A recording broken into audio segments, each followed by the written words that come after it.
A level වලට තව මාසයක් තියෙනවා කියලා මල්ලි කෙනෙක් කමෙන්ට් එකක් දාලා තිබ්බා. ඒ කමෙන්ට් එකට උත්තරය තමයි අරන් ආවේ කොහොමද ඉක්මනට පාඩම් කරන්නේ කියලා.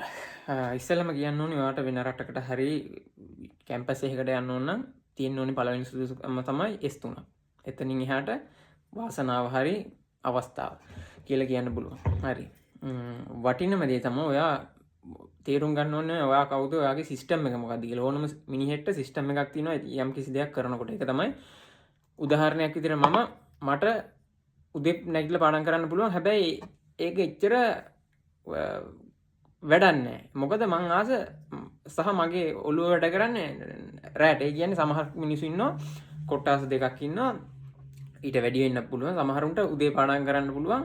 හැබැයි රැට ඉක්මනට නිදා ගන්න ඕනේ. එක්ක සමහරු ඉන්නේ පොඩ්ඩක් දවල් වෙලා නැගිටලා ඉවරලා 7ට විතර නැගිටලා රෑ 1 2 විතර නම් වැඩ කරන්න පුළුවන් අවධානය අරගෙන. ඔයා දැනගන්න ඕනේ ඔයා කවුද කියලා.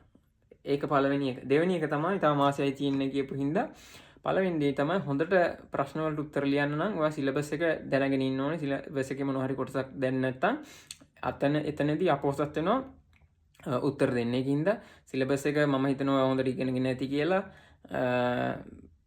කිසිම දෙයක් මග අරගන්න නැතුව ඒක වටිනම දේ.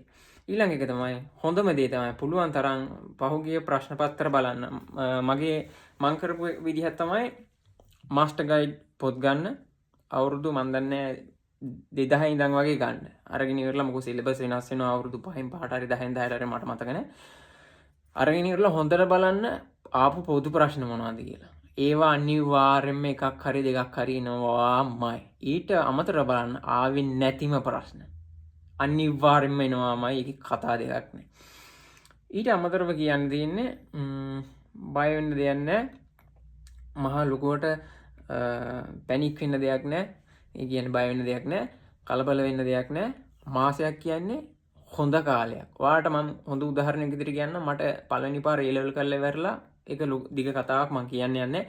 දෙවෙනි පාර එක්තරා විෂය ධාරාවකින් මට A level කරන්න ඕන වුණාම මම කෙලින්ම ගියා ඉස්කෝලේට ගිහිල්ලා ඉවරලා අදාළ විෂය ධාරාවෙන් ඉගෙන ගන්න කෙල්ලන්ගෙන් කොල්ලන්ගෙන් එහෙම උඹලා දන්නවද මේ ප්‍රශ්නෙට උත්තරේ මොකක්ද කියලා. සිලබස් එකෙන් පොඩි කොටසක් අරගෙන කිව්වා දන්නේ නැහනේ. මොකක්ද ඒ අරවා මේවා කියලා. මම ගියා අධ්‍යාපන අමාත්‍යාංශයට ගිහිල්ලා කිව්වා මගේ ජීවිතේ මෙච්චර ලොකු ප්‍රශ්නයක් වෙලා තින්නේ මට මේ විෂය ධාරාව තෝරගත්තොත් මට කැම්පස් යන්න පුළුවන්ද? එයාලා කිව්වා ඔව්. මං කිව්වා හැබැයි ඊළඟ පාර මම මොකක් හරි බැරි වෙලා හරි මට යන්න බැරි වුණා කැම්පස් හොඳ ලකුණු තිබිලා මං ඊළඟට එන්නේ මෙහෙම නෙමෙයි වෙන විදිහකට කියලා මං තර්ජනය නෙමෙයි මම බය වෙලා හිටියේ. බය වෙලා කියන්නේ මගේ ජීවිතේ එපා වෙලා මගේ ජීවිතේ කඩන් වැටිච්ච අවස්ථාවක. එතකොට මම කරපු වැඩේ අච්චු පොත් ඔක්කොම ගත්තා තියෙන ඔක්කොම අරගෙන ඉවරලා ගෙදර ආවා. ඒ කියන්නේ සිලබස් එකේ. ඊට පස්සේ අරගෙන ඇවිල්ලා ඉවරලා මං ටියුෂන් පන්ති කොහෙවත් ගියේ නෑ. මං මේ පොත් ඔක්කොම කියවලා ඉවරලා Taman තනියෙන් ගෙස් කරලා ඔක්කොම මේව කරලා මාස 3න් මුළු සිලබස් එකම ඉවර කරලා මං ආයෙ ගියා ඉස්කෝලේට ගිහිල්ලා උඹලා දන්නවද මේ ප්‍රශ්නේ මොකද්ද? මේ ප්‍රශ්නෙට උත්තරේ මොකද්ද? උන් තාමත් ඒක දන්නේ නැහැ. තාමත් ඒක පහු කරලා නැහැ. හේතුව තමයි වෙලාව නැහැ. හරි මොකක් හරි මන් දන්නේ නැහැ. මං ඒ කොටස ඔක්කොම ඉවර කරලා මුළු ඔක්කොම මන් දන්නවා. ඔයාලා හිතන්න ඔයා අවුරුදු දෙකක සිලබස් එකක් ඉවර කරන්න ඇත්තටම දවසට පැය කීයද ඉගෙන ගන්න? පැය දෙකක් තුනක්නේ.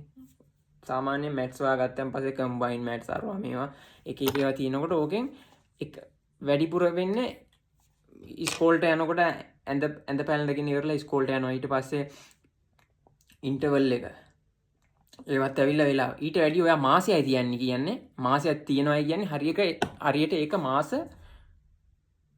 6ක වගේ කාලයක් සාමාන්‍ය විදිහට බැලුවහම පුළුවන් තරම් කාලය කල්පනා කරගන්න. ඊට පස්සේ යන්න එපා ඔය එක බහුබූත දේවල් වලට.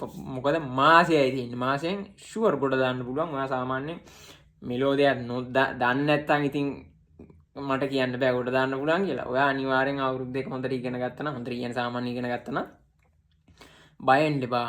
මාසෙන් මම දන්න අයියා කෙනෙක් ඉන්නවා. ඌ කලේ රුසියාවට ඇවිල්ලා කලේ ක්වොන්ටම් ෆිසික්ස් නෙමෙයි මොනවද ඇටොමික් ෆිසික්ස් හරි මොකද්ද තප්පරය දෙන්න මතක් කරලා කියන්නේ හරියටම මොකෝ වටිනාකම තියෙන්නේ අන්න එතන. ඌ කලේ පරමාණුක බල ශක්තියගෙන ඉගන්න මේ ඇටොමික්ස් ෆිසික්ස් වගේ මොකක් හරි එකක් කළේ පරමාණුක බලාගාර සිංහලෙන් මට මතකන යාදරන ෆිසික කියල ගන්නකට ඉගන්නේ ඇටොමික්ස් ෆිසික්ස් පරමාණුක බල ශක්තියගෙන් තම යා ඉගෙන ගත්ත එතකොට එයාගේ පලවෙනි පාර තිබිල්ල තියෙන්නේ S2යි F1යි දෙවනි පාර B එකයි C එකයි S එකයි තුන්වෙනි පාර A2යි B එකයි ඒ අය තමයි මට මගේ ජීවිතය රුසියාවට එන්න ගොඩක් උදව් කළේ මගේ ජීවිතය ගොඩක් වෙලාට වැටිලා තියෙනකොට වචනවලින් ඇතින් වා ට්‍රයි කරලා බලන්න මේ ලෝකෙ බැරි දෙයක් නැහැ මේ ලෝකෙ බැරි දෙයක් නැහැ එච්චර මට කියන්න තියෙන්නේ මේ ලෝකෙ බැරි ගෑණී පිරිමියෙක් කරන්නයි පිරිමියෙක් ගෑණියෙක් කරන්නයි තමයි ඒකත් දැන් කරන්න පුළුවන් ගිහලා එන්න සුබ දවසක් කමෙන්ට් එකක් ලියාගෙන යන්න තව කමෙන්ට් එකක දාලා තිබ්බා කෝල්ඩ් විදියට කෙල්ල ඇප්‍රෝච් කරන විදිහ මම කවදාවත් කෙල්ලන් ඇප්‍රෝච් කරන්න ගිහලා නැහැ මගේ ජීවිතේ කිසිම දවසක එකම එක පාරයි කෙල්ල තමයි අපේ ගාවට එන්න ඕනේ